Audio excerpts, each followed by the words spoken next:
Madison Cole was the kind of girlfriend who turned heads, stylish, magnetic, and always smiling. Tyler Grant was the quiet type, drawn to her intensity without realizing it would cost him everything.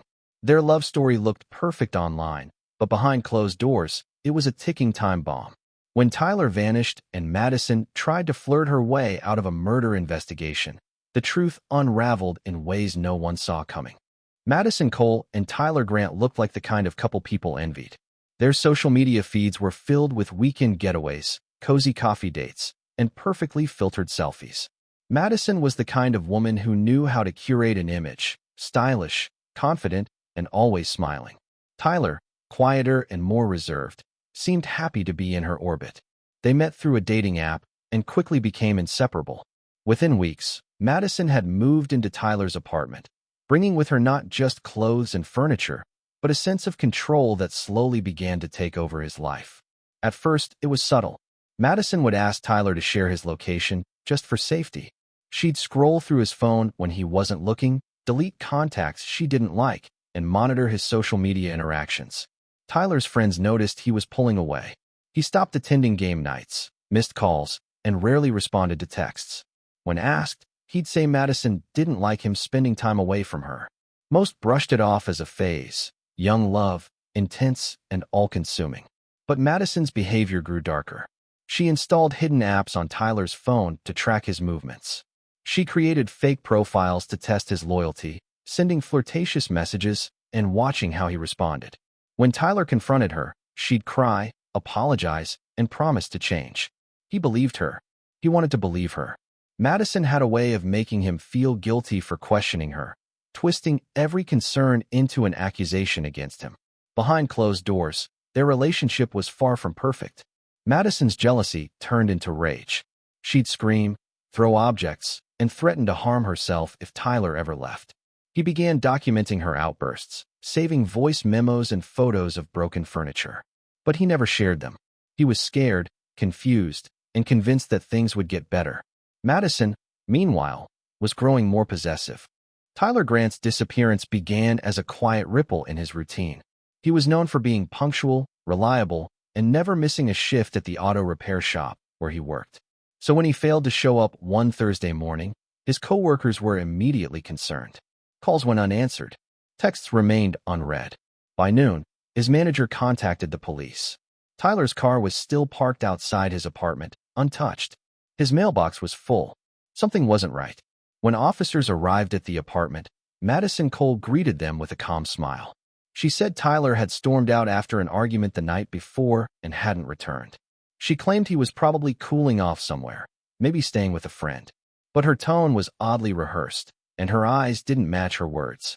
Inside the apartment, everything was spotless, too spotless. The floors gleamed, the counters were bare, and the trash had been taken out. It looked more like a staged rental than a lived-in home. Neighbors were questioned. One reported hearing loud banging around midnight, followed by silence. Another mentioned seeing Madison carrying a large duffel bag to her car in the early hours of the morning. Madison dismissed the noise as her dropping furniture while rearranging the living room. She said the bag contained old clothes she was donating. But the timing didn't sit well with investigators. Tyler's phone records showed his last outgoing message was sent at 10:47 p.m. The recipient was Madison. After that, his phone went dark. No calls, no texts, no data usage. Surveillance footage from the building's hallway revealed Madison leaving the apartment twice that night, once at 11:30 p.m. and again at 3:15 a.m. Each time, she carried something bulky and wore gloves. She returned both times without the items. Police began to suspect that Tyler hadn't left voluntarily. His toothbrush, keys, and wallet were still in the apartment. Madison insisted he was just angry and would come back soon. Madison Cole walked into the police station wearing a fitted blazer, glossy lipstick, and a smile that didn't quite reach her eyes. She greeted the officers like old friends, complimenting their uniforms and joking about how she'd never been inside an interrogation room before. Her tone was light, almost playful, as if she were trying to charm her way through the process. But the detectives weren't there for small talk. Tyler Grant was missing, and Madison was the last person to see him. During questioning, Madison leaned forward, made eye contact, and occasionally touched her hair in exaggerated gestures. She asked one officer if he worked out, told another he had movie star eyes, and laughed at her own jokes. It was a performance, one designed to distract, deflect, and disarm. But the officers weren't buying it. Her answers were vague, her timeline inconsistent, and her demeanor too polished for someone whose boyfriend had vanished without a trace. She claimed Tyler left after a heated argument around midnight, slamming the door behind him. She said she hadn't heard from him since and assumed he was staying with a friend. But when pressed for details, she stumbled. She couldn't name the friend. She didn't know what Tyler had taken with him. She insisted he was angry, but her phone records showed she had sent him a message from his own phone 2 hours after he supposedly left. That detail raised immediate red flags. Madison said she had borrowed Tyler's phone to call her sister, but there was no record of that call. Instead, investigators found a deleted message sent to her own number, one that read, "I'm sorry." It looked staged, like someone trying to create a trail. Forensics later confirmed the message had been typed manually, not dictated or sent from Tyler's usual typing pattern. Madison's flirtatious behavior continued throughout the interview, but it only made her look more suspicious. The search of Madison Cole's apartment was methodical. Investigators had already noted the inconsistencies in her story and the strange behavior during her interview. Now they were looking for anything that could explain Tyler Grant's disappearance. At first glance, the apartment was pristine. No clutter, no signs of struggle, and no obvious evidence. But the deeper they looked, the more unsettling the details became. In the bedroom closet, officers found a locked storage trunk tucked behind a row of shoes. Madison claimed it was full of old clothes and personal items, but when they pried it open, the contents told a different story. Inside were several of Tyler's belongings: his wallet, his watch, and a hoodie stained with dried blood. The hoodie had a deep slash across the chest, and forensic analysis later confirmed the blood matched Tyler's DNA. Madison said he left the items behind in anger, but the damage to the hoodie suggested violence, not frustration. Further inspection revealed a small USB drive hidden inside a makeup bag. On it was a deleted video file, grainy, time-stamped, and disturbing. It showed Madison dragging a large object wrapped in a blanket across the apartment floor. Her face was partially visible, and the object appeared to be heavy, requiring effort to move. The video had been erased from her phone, but recovered from the backup. It was dated the same night Tyler vanished. In the bathroom, investigators found traces of blood beneath the sink and along the edge of the bathtub. The surfaces had been scrubbed, but luminol revealed the faint outlines of a cleanup. Madison had gone to great lengths to sanitize the space, yet missed the microscopic evidence that told a different story. A receipt found in the trash showed a purchase of cleaning supplies, bleach, gloves, and heavy-duty trash bags, made just hours after Tyler was last seen. 3 days after Tyler Grant's disappearance, a pair of hikers stumbled upon something unsettling in a wooded area nearly 40 miles outside the city. It was a shallow grave, barely covered with loose soil and leaves. The smell was faint but unmistakable. Inside the grave was a body wrapped tightly in a plastic shower curtain, sealed with layers of duct tape. The discovery triggered an immediate response from local authorities, and within hours, forensic teams confirmed the worst: it was Tyler. The condition of the body told a grim story. Tyler had suffered multiple blunt force injuries, along with a deep stab wound to the chest, consistent with the damage found on the blood-stained hoodie recovered from Madison's apartment. His hands showed signs of defensive wounds, suggesting he had tried to fight back. The shower curtain matched the set from Madison's bathroom, and the duct tape used to bind it bore her fingerprints. It was no longer a missing person case. It was murder. Investigators turned to surveillance footage from traffic cameras and gas stations along the route leading to the woods.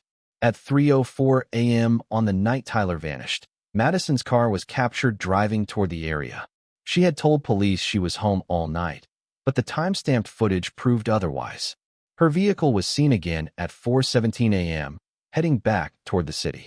The timing aligned perfectly with the window during which she had disabled her apartment's motion sensors and security camera. Inside the trunk of Madison's car, forensic experts found traces of blood, strands of hair, and fibers matching the shower curtain. Soil samples taken from the tires matched the composition of the forest floor where Tyler was buried. It was a meticulous trail of evidence, each piece reinforcing the next. Madison had tried to clean the car, but she hadn't accounted for the microscopic clues that would betray her. Madison Cole entered the courtroom with the same polished appearance she had worn during her police interviews: soft colors, carefully styled hair, and a calm expression that bordered on detached. She sat quietly, occasionally glancing at the jury, as if trying to read their reactions. Her legal team presented her as a misunderstood woman caught in a tragic situation, claiming she acted in self-defense after a violent argument with Tyler Grant. But the evidence told a different story. The prosecution laid out a timeline that was airtight. Surveillance footage, forensic analysis, and digital records painted a picture of premeditation. Madison's internet history included searches like how to hide a body, how long does DNA last on skin, and can bleach destroy blood evidence. These weren't the panicked clicks of someone reacting to trauma. They were calculated steps taken before Tyler's disappearance. Her phone showed deleted messages, altered timestamps, and a video file that had been manually erased but recovered from cloud storage. Witnesses testified about Madison's controlling behavior. Former friends described her jealousy, her tendency to isolate Tyler, and her obsession with monitoring his every move. One neighbor recalled seeing Madison dragging a heavy object to her car in the middle of the night. Another remembered hearing loud thuds followed by silence. The details were consistent, and they aligned with the forensic findings from both the apartment and the wooded burial site. Madison's demeanor throughout the trial remained eerily composed. She cried at strategic moments, dabbed her eyes with tissues, and occasionally looked toward the jury with a pleading gaze. But her performance didn't hold. The prosecution played the recovered video showing her dragging a wrapped object across the floor. They displayed the blood-stained hoodie, the shower curtain, and the duct tape bearing her fingerprints.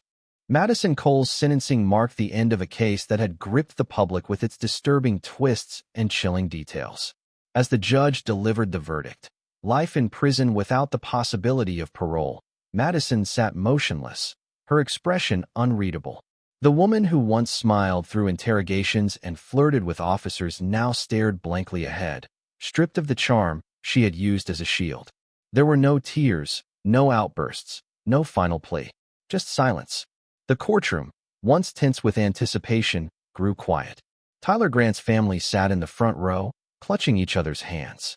They had endured months of uncertainty, followed by weeks of painful testimony. The discovery of Tyler's body, the forensic evidence, and the video footage had left little room for doubt. But the emotional toll was immeasurable. His mother, once hopeful for answers, now carried the weight of knowing her son's final moments were spent in fear and betrayal. Madison was led away in handcuffs, her designer clothes replaced by a standard prison uniform. The media swarmed outside the courthouse, capturing every angle of her departure. Headlines quickly spread: "Killer girlfriend sentenced," "Charm fails in courtroom," "Justice for Tyler." The story became a cautionary tale, a reminder that appearances can deceive and that obsession can turn deadly. Inside prison, Madison became just another inmate. The attention faded, and the persona she had crafted no longer mattered. She was no longer the stylish girlfriend or the social media influencer. She was inmate number 47291, serving a sentence that would stretch across decades. Her attempts to manipulate, distract, and control had failed. The system had seen through her act. Tyler's friends created a memorial page, sharing stories of his kindness, his quiet humor, and the life he had hoped to build. They posted photos from better days, camping trips, birthday parties, and moments untouched by the darkness that followed.